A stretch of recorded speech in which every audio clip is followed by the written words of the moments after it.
this is Pete Gary with Boca Voice and Fact or Fiction Friday. I'm fortunate today to have Monica Mayotte with us with the City Council of Boca Raton. Monica, thank you so much for joining. Thanks for having me. So, Monica, tell us what it's like being on the Boca Raton City Council. Well, this is my first time ever being an elected official, so it's a whole new world for me. Totally enjoying it. A little bit different than what I expected, but it's a learning experience, and I'm learning so much and enjoying every moment of it. Well, to that point, what made you get involved in politics? Well, it all started back in 2006. It's like 12 years ago now that I think about it. I took my family to see a movie called An Inconvenient Truth by Vice President Al Gore about the pending climate crisis and what climate change was doing to our world. And I didn't mean to panic my son, who was only 8 at the time.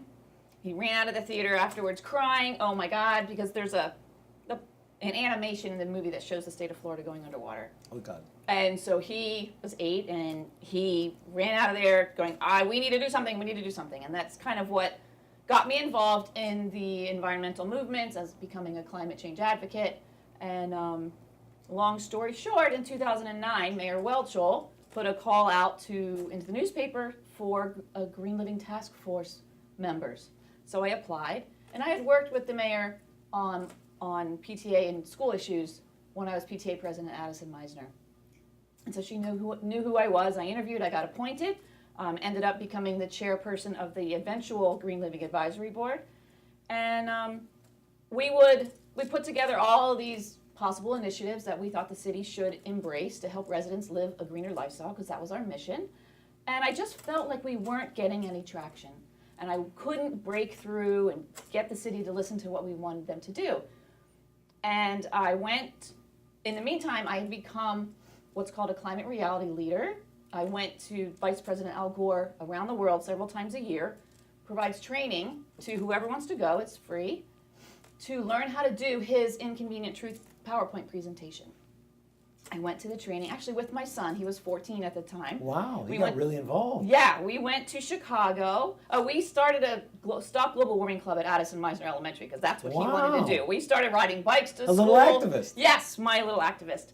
So we ended up in Chicago in 2013 for a 3-day training session with the vice president, with a room of 1,400 other people. That's awesome. Of like mind. And so, I got my start there. I had already been appointed to the Green Living Advisory Board and Task Force at that point. So it just became, I had stopped working, and it just became my life. And I felt that, it was important for me to spread the word that, we needed to do something. So I would become a mentor and speaker at these trainings. In Miami, they had a training in Miami in 2015, I believe. So I was right in my hometown. So I went and was a mentor for the first time. So I had a group of new climate reality leaders that I was being a mentor for. And then in March of 2017, I got on stage. I was then a speaker at one of these training sessions in Denver. And I got on stage, and for the first time, this was March of 2017, I said out loud, I'm thinking about running for city council. Wow. Because it came to you on stage? No. I had been thinking about it for a while. Okay. But it was the first time I actually said it to strangers. So it came out right there. Yes. And but you had to be in Colorado to do it. I was in Colorado, yeah. I was in Colorado. And so but in the meantime, while I was an active climate reality leader, I was working on solar amendments and things like that that were going on here in the state, very involved. And so a year later, I was elected. That's so awesome. It was a full circle. So now I'm hoping that they'll allow me to go and speak. There's a training in Atlanta in March.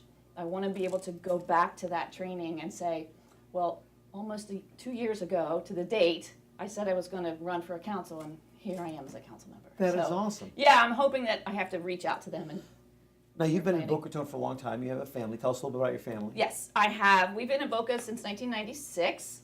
My husband is the founder of a company called Oasis Outsourcing. Who happens to be, tell us about what he just did. Happens to be the new, as of yesterday, lead sponsor for the Boca Raton Championship Golf Which is Tournament. incredible because we love having this tournament here in Boca Raton. And he's excited. My husband is a huge golfer, so this is like a dream come true for him that he is able to do this with a company that he started. So it's, That is phenomenal. he's over the moon and just so excited to be able to give something back. We're so proud of that. And we're so proud of your husband taking on that role because it's well needed, and we're so glad we get to keep the golf tournament. My hat's off to your husband for doing that, by the way. Yes, well, thank you very much, and he appreciates that.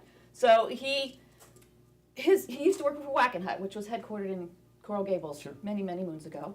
And in 1996 or 95, Wackenhut moved to Palm Beach Gardens. So he commuted for 6 months from South Miami to Palm Beach Gardens, and finally he was, honey, I can't do this anymore. We have to move.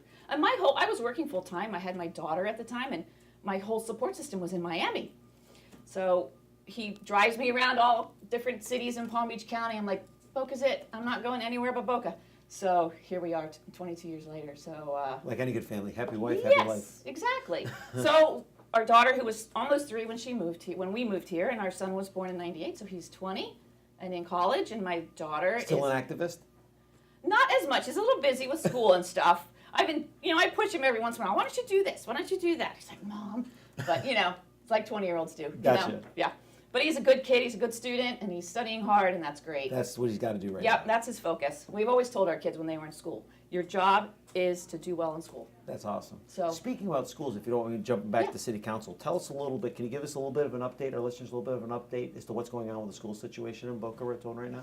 So, right now, Addison Meisner Elementary and Verde Elementary are on the docket to be rebuilt, which is great. We're going to get some more student stations, more, relieve some of our overcrowdedness. But in the meantime, there's this 05C school that, the city donated the land for the school district to use. And that's up at the state, We know it's a state level. It's a state level Everybody issue is now. very worried Yes, that it's so a state issue. So in the meantime, we have to have some sort of temporary location for these students and when their schools are being rebuilt for these students to go to school. So the city has found some land adjacent to Don Estridge that we're going to lease to the school district. Great. And they're going to put up these concretable classrooms and create a little campus for first the Verde students to use while their school is rebuilt. And then once their school's done, they'll move in, and then the Addison Meisner students will move into the temporary location until their school I have is to commend rebuilt. the City Council. You guys have done a great job under great adversity with the school situation. I got to commend you guys. Yeah. All of you guys have really done a great job leading through Thank this you. troubling time. Thank you. We're problems with our own success. That we have these school issues, and we have to figure out how we can solve those issues. So this is a great first step, I think. That's Boca great. High is doing some things to try to eliminate some of their overcrowding with Spanish River, and that's all down the road, so that'll be great too. But listen, like you said, we're kind of guilty of our own success, right? And, Yes. And we have great schools, and parents want to send their kids to great schools, so they ship them in here and they move here to be part of that. Right. Be part of that Yeah. success. Exactly. So what else would you like our listeners to know about Monica? Well, as I've said, I'm an environmentalist. So a lot of the stuff that I do on council, I'm trying to lead the city into a more environmental and awareness. So I just did a little report last night at the I was council at the council meeting, meeting. About not using chemicals in our beach parks and around our parks where our kids play, because it's not always good to have all of that chemicals in our systems and stuff. So I did a little Facebook survey on my own council Facebook page. Like I said, it's not scientific, but I had like 94% of people said they would rather see Florida native landscaping in our parks than all the manicured prettiness that we have. And I really liked my quote, which I didn't memorize, that Boca's like a pretty woman with too much makeup on. So. That's too funny. Yeah. So, I'm trying to, suggest to our Parks and Rec Services departments I know they're doing some testing on different materials that are not chemically based to get rid of our weeds and to try not to, so that the workers that work in the park people don't have to stand there and pull weeds all day long. So that could be a little treacherous. But, we're getting there. It takes a while to get through the process, and I just say, please be patient. I'm working on it. Because I get a lot of emails. Oh, we have to get rid of the chemicals. I'm working on it. I'm trying. So we'll get there. The one thing I have to commend the current city council on is I don't see any negativity right now. I mean, in recent past, 6 months ago, you couldn't say that. And right now, Right. I got to tell you, you guys seem to have come together as a cohesive group and really working towards goals, common goals towards our Yes. city. And I have to applaud all of you. Thank you. And you guys have come together and really worked as a common goal for our city, and I commend all of you for that. Yeah, it's funny because people don't realize, and I didn't even realize what was, once Scott got elected and Andy got elected, we've had the organizational meeting, and we all take turns congratulating, those that have just gotten elected.